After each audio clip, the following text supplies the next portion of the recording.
এই তো আমাদের এখন প্লেয়ার চলে আসছে প্র্যাকটিস করার জন্য, তো এটার অপেক্ষা ছিল। আর দেখতে পেয়ে গেছি চলে এসে, এখন মনে হয় ড্রেস করবে। না সেটা তো ঠিকই আছে, কিন্তু আমি যদি না খেলি তাহলে তোমাকে পাস দেবো কেমন করে, চিন্তা করো।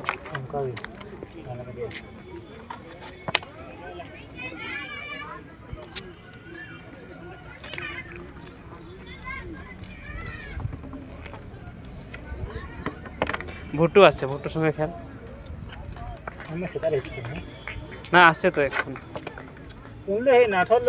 আজকে এসছে, আজকে ওর সঙ্গে খেলা করবে না।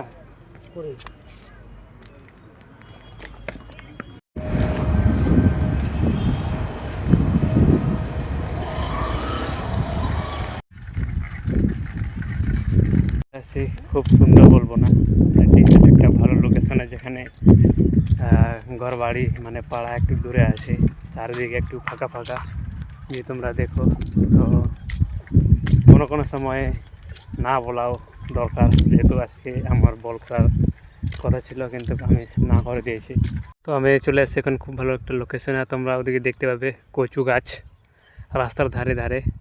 আর এখানে যদি তোমরা দেখো, এই যে সাইডে কচু গাছ, এগুলাকে খুবই সুন্দরভাবে কিন্তু খাওয়া যায় তরকারি করে, আবার বাজারেও বিক্রি হয়। তো এখানে গ্রাম গ্রাম এলাকাতে খুবই সহজে পাওয়া যায়। তো এরকম রাস্তার ধারে থাকে, আবার কেউ কেউ তো বাড়ির পিছনেও চাষ করে থাকে, বা বাড়ির পিছনেও জন্মায় যায়, এটাই হচ্ছে ন্যাচারালি থাকে।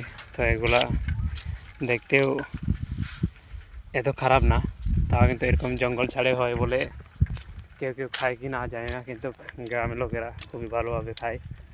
তো ভালো জিনিস খাওয়া ভালো, অনেকেই বলে যে সেরকম যে কচু খাওয়া ভালো।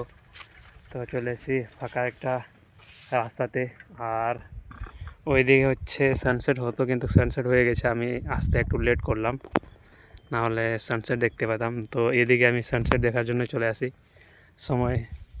তো পিসফুল মুভমেন্ট, মানে পিসফুল জায়গা, আর সানসেট তো খুবই ভালো। আর সামনে মনে হয় কিছু কাজ চলছে, রাস্তার ধারে লোকেরা কাজ করছে, নাহলে আসছে। আর তোমরা দেখবে এদিকে ফাঁকা আর এদিকেও ফাঁকা, এখন যেতে হবে। যাওয়ার সময় দেখতে পেলাম একটা খেজুরের গাছ, আর খেজুরের গাছে খেজুর আছে অনেকগুলা, কিন্তু দেখা যাচ্ছে না, হালকা হালকা মানে বোঝা যাচ্ছে, কিন্তু নিচে করলে কত পরিষ্কারভাবে বোঝা যাচ্ছে। এরকম ক্যামেরা সিস্টেম কীরকম করে কাজ করে, যেদিকে লাইট পড়ে ক্যামেরা মানে কোয়ালিটিটা ততই ভালো হয়ে যায় সেদিকে। তো উপরের দিকেও হালকা হলে দেখা যাচ্ছে, যেহেতু আমি একটু ব্রাইটনেস বাড়িয়ে দিচ্ছি তার কারণে, নাহলে একটু ডাউন করলে অন্ধকার অন্ধকার দেখা যাবে। আর নিচে কত পরিষ্কার। তো চলো এখান থেকে যাওয়া যাক, বেশি দেরি করা যাবে না।